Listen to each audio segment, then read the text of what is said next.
Breaking news on this Friday afternoon, the Pittsburgh Steelers have signed Terrell Edmunds back to the team on a 1-year, $2.5 million deal, thus bringing back their starting strong safety for the past 4 seasons.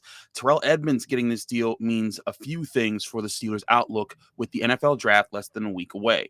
First and foremost, it means the team won't be signing Tyrann Mathieu, in my opinion. That's pretty much that book is now officially closed if it ever was actually open.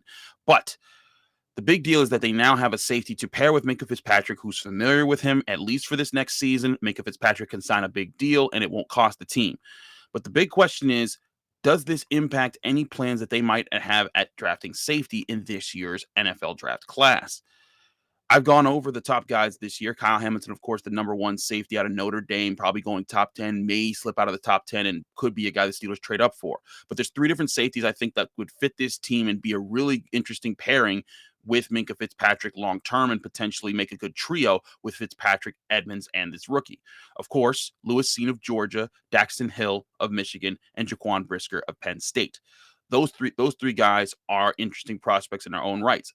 Personally, I think that the bringing back of Terrell Edmunds, one, is a good move because Terrell Edmunds is a solid player. He helps eliminate tight ends, eliminate wide receivers, eliminate running backs, and he's very much good at limiting the catch after it's been allowed. He had the lowest, it's 9.2 yards per catch allowed, according to PFF, was the lowest among the safeties who started the majority of snaps this season. But I look back at Terrell Evans, and yeah, he's not a playmaker in the sense that he creates turnovers, but he is a good glue player that helps the defense stay together. And his versatility, his athleticism, and his size all make him a versatile player to keep around in the secondary and be a solid starter. If the board falls in a certain way, as I've talked about a lot with the Pittsburgh Steelers and how their plan goes into this draft class, they're not forced into picking any one position. But if the board falls their way, that safety is the most valuable move that they can get, or the best player that they can get at the 20th spot, or if they feel like trading up or trading back to get the right value in this draft class, they could do it.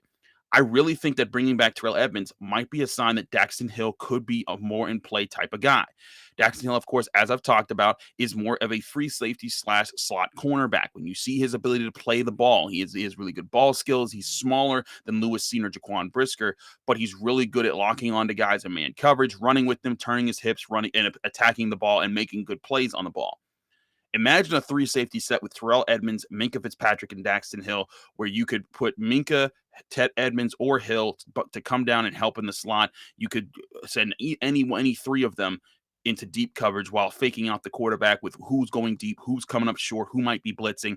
All those factors can make for a really interesting disguised plan within the Steelers defense with Mike Tomlin and new defensive coordinator Terrell Austin. I think that there's something that could be cooking there, but again, they're not locked into this. If the cornerback's the best position that falls to them, great. Defensive tackle, awesome. Quarterback, great, awesome. Wide receiver, they'll go there that way too.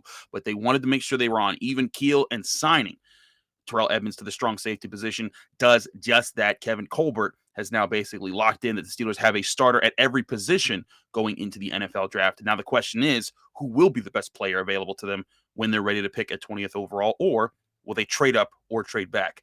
We'll talk about more about this on the Monday episode of the Locked On Steelers podcast. I'm your host, Chris Carter. When we resume next week, there'll be a lot to talk about now, especially that we know the situation of Terrell Edmunds. We'll keep you up to date with everything else going on with your Pittsburgh Steelers. Remember to subscribe to this podcast on Apple, Spotify, Google Podcasts, Odyssey, or YouTube. If you saw this video on YouTube, hit the like button on this video, hit the subscribe button to our YouTube channel to get all of our daily updates and daily episodes, as well as our breaking news updates like this one. Again, I'm Chris Carter. Follow me on Twitter and Instagram at Carter Critiques. Back on your screens and in your ears on Monday. Have a great weekend.